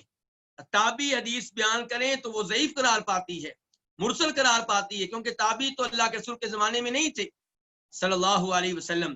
تو اسی لیے امام بخاری کہتے ہیں اس روایت کے آخر میں قال ابن الزبیر کہ عبداللہ بن زبیر کہتے ہیں. اور یہ کون کہہ رہے ہیں؟ امام بخاری کس سے روایت کرتے ہیں؟ ابن ابی ملیکہ سے. ابن ابی ملیکہ آخر میں کہتے ہیں کہ ابن زبیر نے کہا. وہ کون ہے؟ عبداللہ بن زبیر. تو اب پتا چلا کہ یہ روایت ابن ابی ملیکہ نے کس سے لی تھی؟ عبداللہ بن زبیر سے لی تھی. تو اب روایت کیا ہو گئی؟ متصل ہو گئی، ضعیف نہ رہی بلکہ صحیح ہو گئی. عبداللہ بن زبیر کہتے ہیں فما کان عمر یسمع رسول اللہ صلی اللہ علیہ وسلم بعد هذه الآیہ حتی یستفہمہ. عبداللہ بن زبیر کہتے ہیں کہ جناب عمر فاروق نبی علیہ الصلوۃ والسلام کو اس آیت کے نازل ہونے کے بعد اپنی آواز نہیں سناتے تھے، اتنی آہستہ آواز میں بولتے تھے کہ اللہ کے رسول ان کی بات صحیح معنوں میں سمجھ نہیں سکتے تھے. تو عمر اللہ کے رسول کو اس آیت کے نازل ہونے کے بعد اپنی آواز نہیں سناتے تھے حتی یستفہمہ، یہاں تک کہ نبی علیہ الصلوۃ والسلام ان سے وضاحت طلب کرتے، ان سے پوچھتے کہ آپ نے کیا کہا ہے. حتی یستفہمہ، یہاں تک کہ آپ ان سے جناب عمر سے سوال کرتے، وضاحت طلب کرتے کہ کیا کہا آپ نے. ولم یذکر ذالک، اور انہوں نے اس بات کا تذکرہ نہیں کیا. کنہوں نے؟ عبداللہ بن زبیر نے. عبداللہ بن زبیر نے جناب عمر فاروق کے بارے میں تو وضاحت دے دی کہ بہت آہستہ بولتے تھے اس واقعے کے بعد، اس آیت کے نازل ہونے کے بعد، حتیٰ کہ اللہ کے رسول کو دوبارہ پوچھنا پڑتا کہ آپ نے کیا کہا ہے. لیکن ایسی کوئی بات عبداللہ بن زبیر نے اپنے باپ کے بارے میں نہیں کہی. ان کے باپ کون ہیں؟ ان کے باپ سے مراد یہاں پہ ان کے نانا ہیں. کون؟ ابو بکر. یہ واقعہ کن کے مابین ہوا تھا؟ ابو بکر و عمر کے مابین. جناب عمر کے بارے میں تو عبداللہ بن زبیر وضاحت دے رہے ہیں کہ اس کے بعد بہت آہستہ بولتے تھے اور اللہ کے رسول کو سوال کرنا پڑتا. لیکن ایسی کوئی بات انہوں نے اپنے والد، اپنے باپ کے بارے میں نہیں کہی. باپ سے مراد یہاں پہ کون ہے؟ نانا. اور نانا بھی باپ ہی ہوتا ہے، ماں کا باپ. ولم یذکر، اور انہوں نے ذکر نہیں کی. کنہوں نے؟ عبداللہ بن زبیر نے. ذالک، یہ چیز، ان ابی ہی، اپنے باپ کے بارے میں، اپنے باپ سے. باپ سے مراد کون ہے؟ نانا. کیونکہ روایت میں آ گیا یعنی ابا بکر، مراد کس کو لے رہے تھے؟ ابو بکر کو مراد لے رہے تھے. اس روایت سے کیا پتا چلا کہ نبی علیہ الصلوۃ والسلام کی احادیث کا، آپ کی آواز کا احترام کرنا چاہیے اور اس کے اوپر کسی اور کو ترجیح نہیں دینی چاہیے. اور اس سے یہ بھی پتا چلا کہ صحابہ کرام قرآن کے اوپر کتنی جلدی عمل کرتے تھے اور کیسے عمل کرتے تھے. اب دیکھیں جناب عمر نے اس آیت پہ کیسے عمل کیا ہے. اس کے بعد روایت نمبر 241 میم، یعنی کہ اسے روایت کرنے والے کون ہیں؟ امام مسلم.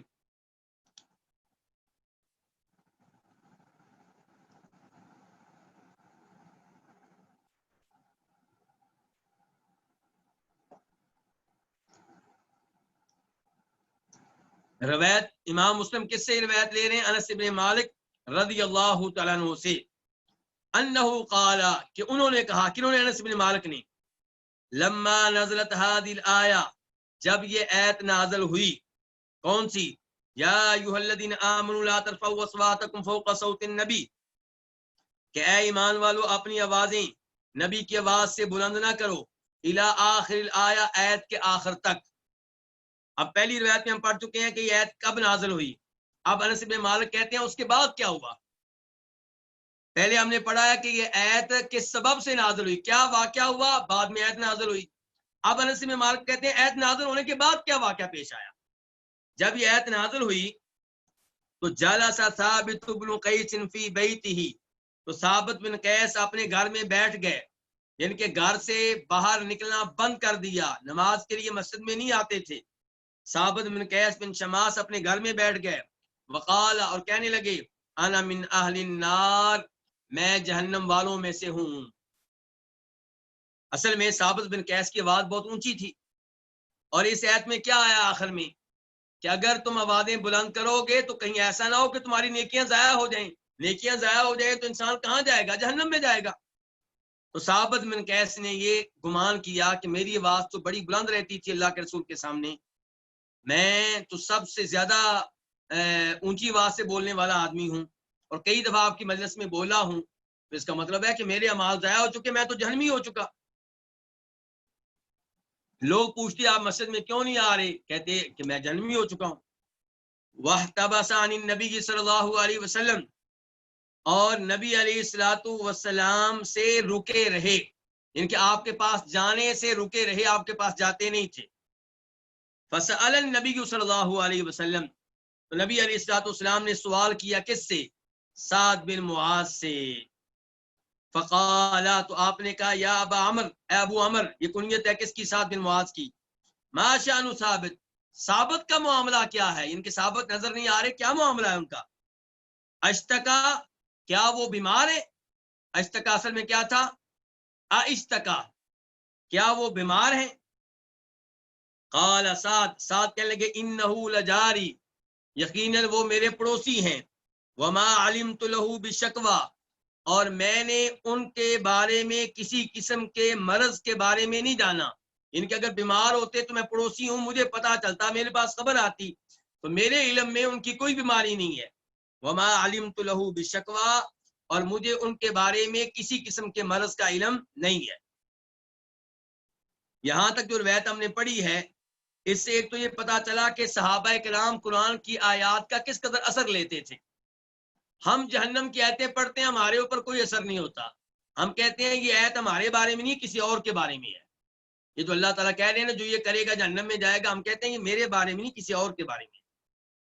اور ثابت بن قیس کو دیکھیے کتنے عظیم صحابی ہیں، انہوں نے سمجھا کہ یہ میرے بارے میں ہی ہے، میں گیا، میرے اعمال ضائع ہو گئے، میں جہنمی ہو گیا۔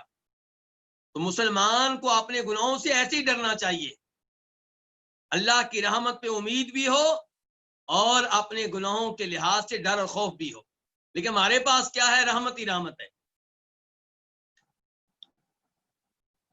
اور دوسرا پتا چلا نبی علیہ الصلوۃ والسلام کیسے صحابہ کرام سے پیار کرتے تھے، کیسے ان کا خیال رکھتے تھے، کیسے ان کا جائزہ لیتے رہتے تھے۔ اور تیسرا اسے پتا چلا کہ جماعت کے ساتھ نماز پڑھنے کا جو اللہ نے حکم دیا ہے، اس کے فوائد میں سے ایک فائدہ یہ بھی ہے کہ مسلمان ایک دوسرے کے حالات کا جائزہ لیتے ہیں، ایک دوسرے سے ملتے ہیں، جو نہ آئے اس کے بارے میں پوچھتے ہیں۔ قالا، تو کہا کس نے؟ جناب انس کہتے ہیں اس حدیث کے راوی کہ فَأَتَاهُ سَعْدٌ، تو سعد ان کے پاس آئے، کن کے پاس؟ ثابت بن قیس کے پاس۔ فَذَكَرَ لَهُ قَوْلَ رسول اللہ صلی اللہ علیہ وسلم، تو ان سے تذکرہ کیا نبی علیہ الصلوۃ والسلام کے فرمان کا کہ اللہ کے رسول تمہارے بارے میں پوچھ رہے تھے۔ فقال ثابت، تو ثابت نے کہا انزلت هذه الآیہ، یہ آیت نازل ہو چکی ہے، کون سی؟ یا ایھا الذین آمنوا لا ترفعوا اصواتکم، کہ اپنے نبی کی آواز سے آواز بلند نہ کرو۔ وَلَقَدْ عَلِمْتُمْ، اور یقیناً تمہیں پتا ہے، تم لوگوں کو معلوم ہے کہ انی من ارفعکم صوتا علی رسول اللہ، میں تم میں سے سب سے بڑھ کر اونچی آواز والا ہوں اللہ کے رسول کے پاس، میری آواز سب سے زیادہ بلند ہوتی رہی ہے اللہ کے رسول کے پاس، اور اللہ نے کہہ دیا ہے کہ تم اپنی آوازیں اللہ کے رسول کے آواز سے بلند کرو گے تو کہیں ایسا نہ ہو کہ تمہاری اعمال ضائع ہو جائیں، تمہیں پتہ بھی نہ چلے۔ فَأَنَا مِنْ أَهْلِ النَّارِ، چنانچہ میں جہنم والوں میں سے ہوں۔ فَذَكَرَ ذَلِكَ سَعْدٌ لِلنَّبِيِّ صلی اللہ علیہ وسلم، تو یہ بات ذکر کی، یہ جواب جو دیا تھا کس نے؟ ثابت بن قیس نے، تو یہ جواب ذکر کیا سعد نے نبی علیہ الصلوۃ والسلام سے کہ وہ یہ کہہ رہی ہیں۔ فقال رسول اللہ صلی اللہ علیہ وسلم، تو رسول اللہ صلی اللہ علیہ وسلم نے فرمایا بل ہوا من اہل الجنہ، بلکہ وہ اہل جنت میں سے ہے، وہ جنت والوں میں سے ہے، وہ جنت میں جائے گا۔ تو یہاں پہ جنتی کس کو قرار دیا آپ نے؟ ثابت بن قیس کو۔ اور ہم کہتے ہیں جنتی کتنے ہیں؟ عشرہ مبشرہ، عشرہ کا معنی ہوتا ہے 10، مبشرہ وہ 10 جن کو جنت کی خوشخبری ملی، تو جنت کی خوشخبری تو ان کو بھی ملی ہے، ثابت بن قیس کو، جناب خدیجہ کو بھی ملی تھی، عبداللہ بن سلام کو بھی ملی تھی، دیگر کئی صحابہ کرام کو ملی ہے، تو پھر ہم 10 کیوں کہتے ہیں؟ تو یہ بات ذہنوں میں نوٹ کر لیجئے، 10 سے مراد وہ 10 صحابہ کرام ہیں جن کو نبی علیہ الصلوۃ والسلام نے ایک ہی مجلس میں، ایک ہی محفل میں جنت میں جانے کی خوشخبری دی. ایک ہی موقع پہ آپ نے کہا تھا یہ بھی جنتی، یہ بھی جنتی، یہ بھی جنتی، یہ بھی جنتی، یہ بھی، ورنہ جنتی اور بھی ہیں. اس کے بعد زیادہ فی روایت، ایک روایت میں یہ اضافہ آیا ہے کیا کہ فکننا نراہو، کہ انس بن مالک کہتے ہیں کہ فکننا نراہو یمشی بین اظہرنا رجل من اہل الجنہ، کہ ہم انہیں گمان کرتے تھے، کن کو؟ ثابت بن قیس کو، کہ یمشی بین اظہرنا، کہ وہ ہمارے درمیان چل رہے ہیں، رجل من اہل الجنہ، وہ آدمی ہے کن میں سے؟ اہل جنت میں سے. یعنی کہ ہم ان کے بارے میں یہ کہا کرتے تھے آپس میں، وہ دیکھو وہ جنتی آدمی جا رہا ہے، زمین پہ چل رہا ہے لیکن جنت کا سرٹیفکیٹ اسے مل چکا ہے. وفی روایت، اور ایک روایت میں ہے، کان ثابت بن قیس خطیب الانصار، کہ ثابت بن قیس انصاریوں کے خطیب تھے، انصاریوں میں سے اونچی آواز والے تھے، فصیح و بلیغ تھے، عمدہ عربی بولتے تھے، عمدہ گفتگو کرتے تھے. اس لیے جب کبھی انصاریوں نے کہیں کو مذاکرات کرنے ہوتے، کسی اور قوم سے واسطہ پڑتا، تو انصاریوں کی طرف سے یہ کھڑے ہو کے گفتگو کیا کرتے تھے. تو نبی علیہ الصلوۃ والسلام کے سامنے بھی کئی دفعہ ان کی آواز اونچی ہو جاتی، اس لیے گھبرا گئے، پریشان ہو گئے، ڈر گئے. تو اللہ کے رسول علیہ السلام نے انہیں خوشخبری دی کہ تم جہنمی نہیں بلکہ جنتی ہو. اور یہ جنگ یمامہ میں شہید ہوئے تھے، مسیلمہ کذاب کے خلاف جہاد کرتے ہوئے.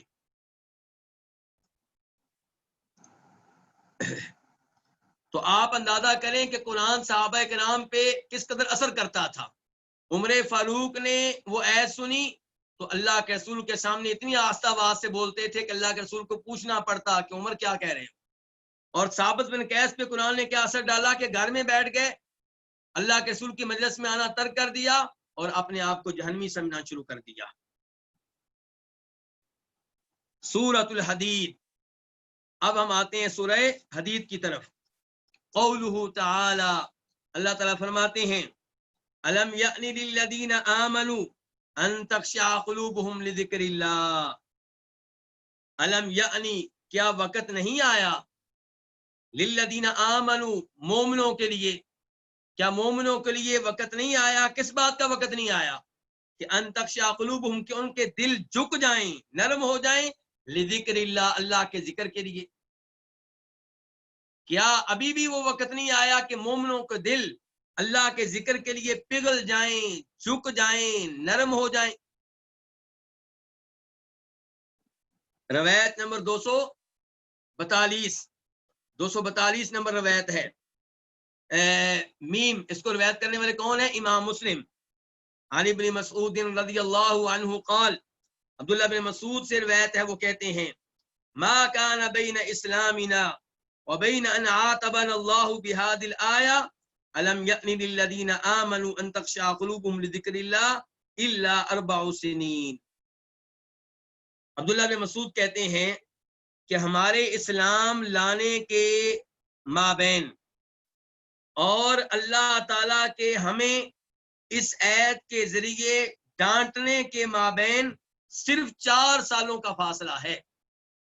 یعنی کہ ہم مسلمان ہوئے تو ہمارے مسلمان ہونے کے 4 سال بعد یہ ایت نازل ہو چکی تھی. عبداللہ بن مسعود کیا کہتے ہیں؟ تو اس ایت میں اللہ نے عتاب کیا، ناراضگی کا اظہار کیا مومنوں پہ کہ ان کے دل اللہ کے ذکر کے لیے صحیح طرح نرم کیوں نہیں ہوتے. تو عبداللہ بن مسعود بتا رہے ہیں کہ ایت کب نازل ہوئی. کہنا چاہتے ہیں ہمارے مسلمان ہونے کے بعد 4 سالوں کے اندر اندر یہ ایت نازل ہو چکی تھی. تو دوبارہ ترجمہ کرنا چاہوں گا. عبداللہ بن مسعود سے روایت ہے، وہ کہتے ہیں کہ ہمارے اسلام لانے اور اللہ تعالیٰ کے ہمیں اس ایت کے ذریعے عتاب کرنے، ڈانٹنے کے مابین صرف 4 سالوں کا فاصلہ ہے. کون سی ایت؟ الم یأن للذین آمنوا ان تخشع قلوبہم لذکر اللہ. اس کے بعد سورۃ الحشر آیت نمبر 9 اللہ تعالیٰ فرماتے ہیں وَيُؤْثِرُونَ عَلَىٰ أَنفُسِهِمْ وَلَوْ كَانَ بِهِمْ خَصَاصَةٌ وَيُؤْثِرُونَ، یہاں پہ تذکرہ کن کا ہو رہا ہے پہلے یہ جان لیں، تذکرہ ہو رہا ہے انصاریوں کا۔ اس سے پہلی آیت میں اللہ نے تذکرہ کیا مہاجرین کا، ان کی شان بیان کی، ان کا مقام بیان کیا، اور پھر اللہ نے تذکرہ کیا انصاریوں کا۔ اللہ تعالیٰ کہہ رہے ہیں وَيُؤْثِرُونَ، یہ ترجیح دیتے ہیں کون؟ انصاری، عَلَىٰ أَنفُسِهِمْ، اپنے آپ پہ، کس کو ترجیح دیتے ہیں؟ اوروں کو۔ وَلَوْ كَانَ بِهِمْ خَصَاصَةٌ، اگرچہ انہیں شدید حاجت ہو، خصاصہ شدید حاجت ہو، یعنی کہ اگرچہ انہیں کسی چیز کی شدید حاجت ہو، ان کو پتہ چلے کسی اور مسلمان بھائی کو اس چیز کی حاجت ہے، تو اسے اپنے اوپر ترجیح دیتے ہیں، اسے کہتے ہیں بھی تم لے لو۔ کھانا کم ہو، خود بھوک لگی ہو، پتہ چلے کوئی مہمان ہے، کوئی بھوکا ہے، کھانا اس کو دے دیں گے، خود بھوک کو برداشت کر لیں۔ تو یہ انصاریوں کی شان اللہ نے بیان کی ہے کہ وَيُؤْثِرُونَ، یہ ترجیح دیتے ہیں عَلَىٰ أَنفُسِهِمْ، اپنے آپ پہ، کس کو؟ اوروں کو۔ وَلَوْ كَانَ بِهِمْ خَصَاصَةٌ، اگرچہ انہیں شدید حاجت ہو۔ حدیث نمبر 243 قاف، اس حدیث کے روایت کرنے پہ اتفاق ہے کس کا؟ امام بخاری کا اور امام مسلم کا۔ عن ابی ہریرہ رضی اللہ عنہ، جناب ابو ہریرہ رضی اللہ عنہ سے روایت ہے ان رجل اتى النبی صلی اللہ علیہ وسلم، کہ بے شک ایک آدمی نبی علیہ الصلوۃ والسلام کے پاس آیا، فبعث الى نسائه، یہاں پہ چند الفاظ نہیں ہے جو دوسری روایت میں آئے ہیں، وہ بھی بخاری کی روایت ہے۔ وہ آدمی آپ کے پاس آیا اور اس نے کہا اللہ کے رسول مجھے شدید بھوک لگی ہے، بھوک کی وجہ سے میرا برا حال ہے۔ فبعث، تو آپ نے پیغام بھیجا الی نسائی، اپنی بیویوں کی طرف۔ کیا پیغام بھیجا ہوگا؟ کہ کوئی کھانے پینے کی چیز ہے، مہمان آیا ہے۔ فقلنا، تو انہوں نے کہا، کنہوں نے؟ بیویوں نے، ما معنا الا الماء، ہمارے پاس پانی کے علاوہ کچھ نہیں ہے۔ میری مائیں بہنیں، میری بیٹیاں اس روایت کو دھیان سے سنیں۔ نبی علیہ السلام کی بیویاں کائنات بیوی کی طرف پیغام بھیجا، ہر بیوی کا جواب تھا پانی کے علاوہ ہمارے گھر میں کچھ نہیں۔ اللہ اکبر۔ پھر بھی شکر گزار اللہ کی بھی اور اپنے خامن کی بھی۔ اور ہماری آج کل کی کئی عورتیں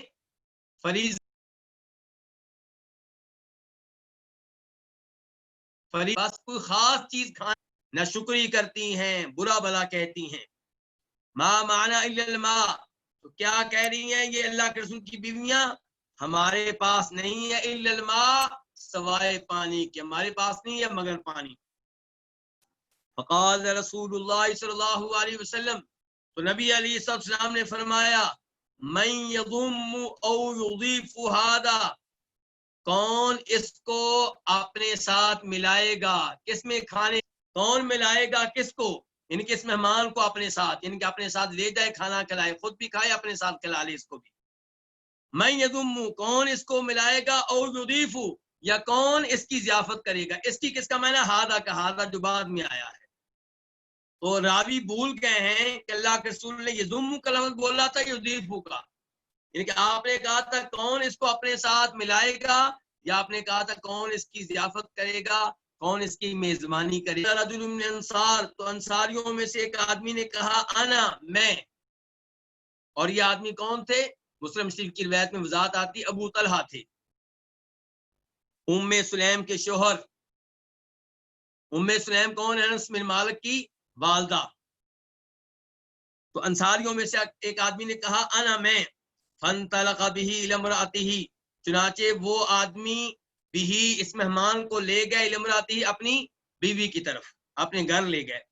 فقال، اور کہا اکرمی ضیف رسول اللہ صلی اللہ علیہ وسلم، اللہ کے رسول علیہ السلام کے مہمان کی عزت کرو، یہ اللہ کے رسول کے مہمان ہیں، بڑے عظیم مہمان اللہ کے رسول کے۔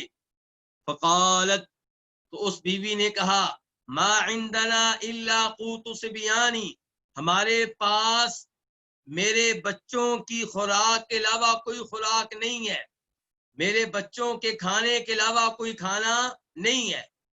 فقال، تو خامند نے کہا، حیّئی طعامک، اپنا کھانا تیار کرو، بناؤ پکاؤ، وَأَصْبِحِ سِرَاجَک، اور اپنے چراغ کو روشن کر دو، کھانا بنا لینا اور اس کے بعد اپنے چراغ کو روشن کر دینا۔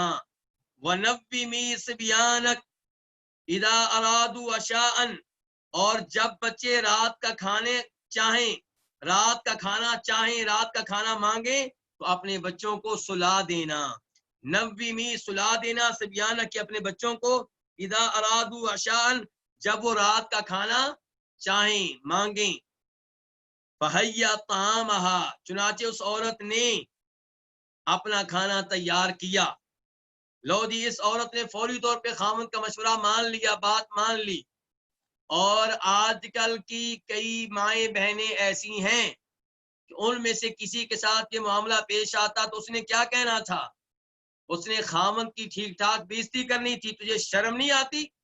چھوٹے چھوٹے بچے بھوکے مریں اور تو اپنے گھر میں روز مولویوں کو لے آتا ہے، طالب علموں کو لے آتا ہے، درویشوں کو لے آتا ہے۔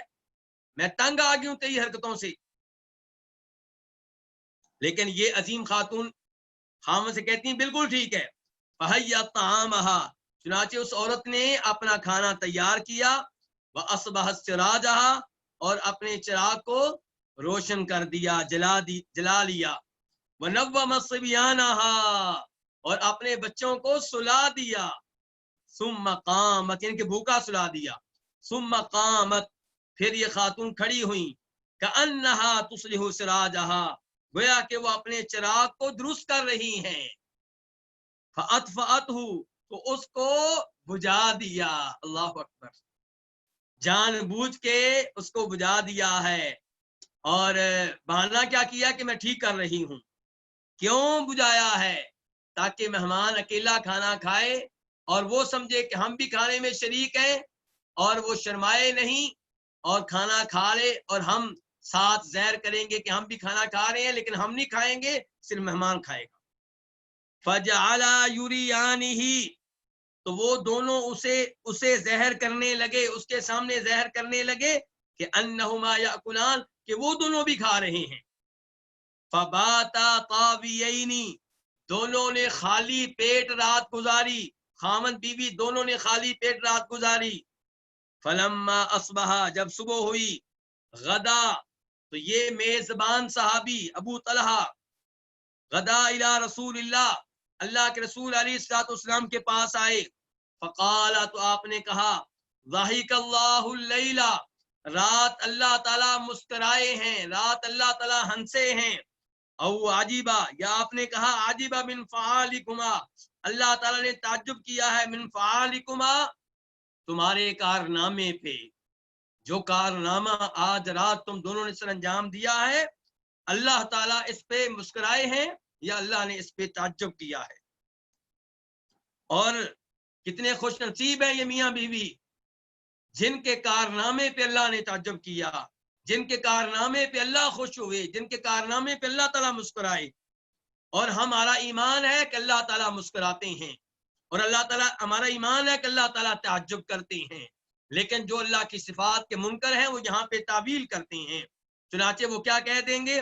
وہ کہہ دیں گے کہ اس سے مراد یہ ہے کہ اللہ تعالیٰ راضی ہوئے، حالانکہ حقیقی بات یہ ہے کہ وہ اللہ کے راضی ہونے کو بھی نہیں مانتے، لیکن یہاں پہ تعویل کر لیں گے۔ تو صحیح بات یہ ہے کہ اللہ تعالیٰ مسکرائے، لیکن اللہ تعالیٰ کا مسکرانا، ہم یہ نہیں کہتے کہ مخلوق کی طرح ہے۔ اللہ تعالیٰ کا مسکرانا اور ہنسنا ویسے ہے جیسے اللہ کے شان شان ہے، ہر عیب سے پاک۔ ہم ہنستے ہیں، کئی دفعہ برے لگتے ہیں، ہم ہنستے ہیں، عجیب و غریب آوازیں نکالتے ہیں، تو یہ سارے عیبوں سے اللہ پاک ہیں۔ یا اللہ نے تعجب کیا، اور اللہ کا تعجب کرنا کئی نصوص سے ثابت ہے۔ تو بہرحال اللہ کے رسول کیا فرماتے، یا اللہ نے تعجب کیا ہے من فعالکما، تمہارے کارنامے پہ۔ فانزل اللہ، تو اللہ نے یہ آیت اتاری، وَيُؤْثِرُونَ عَلَىٰ أَنفُسِهِمْ وَلَوْ كَانَ بِهِمْ خَصَاصَةٌ، کہ یہ لوگ ترجیح دیتے ہیں اعلیٰ انفسہم اپنے آپ پہ، کس کو؟ اوروں کو، ولو کان بہم خصاصہ اگرچہ انہیں اس چیز کی شدید حاجت ہو جس پہ ترجیح دے رہے ہیں. یہ ہے اصل اللہ کی راہ میں خرچ کرنا.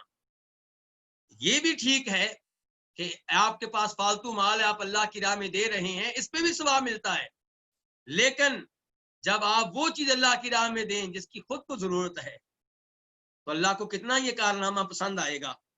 وَمَن يُوقَ شُحَّ نَفْسِهِ اور جس کو محفوظ کر لیا گیا اپنے نفس کے بخل سے، اپنے نفس کی ہرس سے. شح اس کنجوسی کو کہتے ہیں جس میں ہرس بھی ہو، اعلیٰ درجے کی کنجوسی، یعنی کہ ہر نفس میں کنجوسی رکھی ہوئی ہے، لیکن جس کو اپنے نفس کی کنجوسی سے بچا لیا گیا تو وہی لوگ کامیاب ہیں. کامیاب وہ ہے جس کے نفس میں اعلیٰ درجے کی کنجوسی نہ ہو، تھوڑی بہت تو رہتی ہے.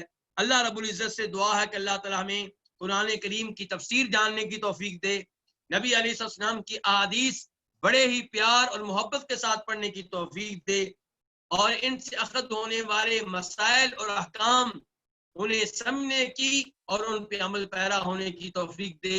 اللہ تعالیٰ آپ سب کو جزائے خیر دیں کہ آپ اپنا قیمتی وقت دیتے ہیں. اللہ آپ کے وقت میں، آپ کی اولاد میں، آپ کے رزق میں برکتیں ڈالے.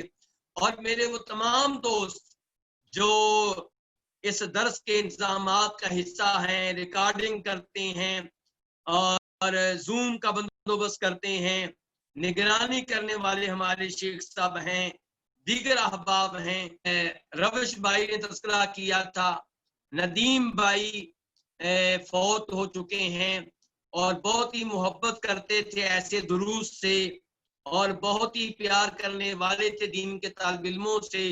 اللہ تعالیٰ انہیں جنت میں اعلیٰ مقام نعت فرمائے، ان کی قبر کو منور فرمائے. وآخر دعوانا الحمد للہ رب العالمین.